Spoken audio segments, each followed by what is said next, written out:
जगदीप धनखड़ को विपक्ष का न्योता, सूत्रों के हवाले से बड़ी जानकारी। विदाई डिनर के लिए न्योता दिया गया। कांग्रेस ने धनखड़ के विदाई भाषण की भी मांग की थी।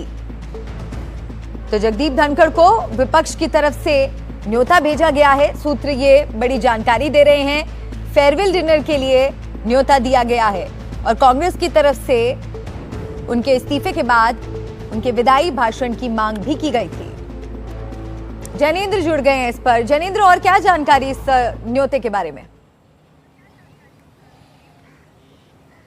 देखिए, विपक्षी खेमे से हमें ये बड़ी जानकारी मिली है कि जगदीप धनखड़ के दफ्तर से संपर्क साधा गया विपक्षी नेताओं के द्वारा और दो बातें, एक तो मिलने का समय मांगा गया और साथ में ये कहा गया कि हम आपके लिए एक विदाई डिनर आयोजित करना चाहते हैं, फेयरवेल डिनर आयोजित करना चाहते हैं और जाहिर सी बात है कि उसके लिए आपको न्योता देना चाहते हैं। सूत्रों का कहना है कि इसको लेकर के कोई प्रतिक्रिया धनखड़ के दफ्तर की तरफ से नहीं दी गई। संभावना कम लग रही है कि धनखड़ इस न्योते को स्वीकार करेंगे, लेकिन अगर उन्होंने हामी भरी तो विपक्ष अपनी तरफ से तैयारी कर रहा है कि धनखड़ को एक विदाई डिनर दिया जाए, क्योंकि विपक्ष के नेताओं का कहना है कि देखिए, उन्होंने अचानक ही मानसून सत्र के पहले दिन देर शाम सोमवार को इस्तीफा दे दिया और उनको विदाई भाषण देने तक का मौका नहीं मिला। राज्यसभा में बाकायदा जो कार्य मंत्रणा समिति होती है बीएसी राज्यसभा की, उसमें कांग्रेस की तरफ से जयराम रमेश ने ये मांग उठाई थी, हालांकि इसको लेकर के सहमति नहीं बनी थी।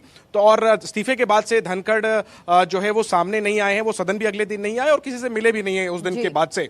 तो इसी वजह से विपक्ष चाहता है कि एक समारोह आयोजित करके उन्हें विदाई डिनर दिया जाए। विपक्ष की तरफ से बेशक उसका आयोजन क्यों ना हो, इसको लेकर संपर्क साधा गया है, लेकिन कोई प्रतिक्रिया धनखड़ के दफ्तर की तरफ से नहीं दी गई है। देखिए, अगर सियासी तौर पे देखें तो कुल मिलाकर समय भी मांगा था, लेकिन उन्हें समय नहीं मिला, उन्होंने मिलने से इनकार कर दिया। अब देखना होगा इस न्योते से जुड़ी और आगे क्या डेवलपमेंट होती है। बहुत शुक्रिया आपका जैनेंद्र इस पूरे अपडेट के लिए।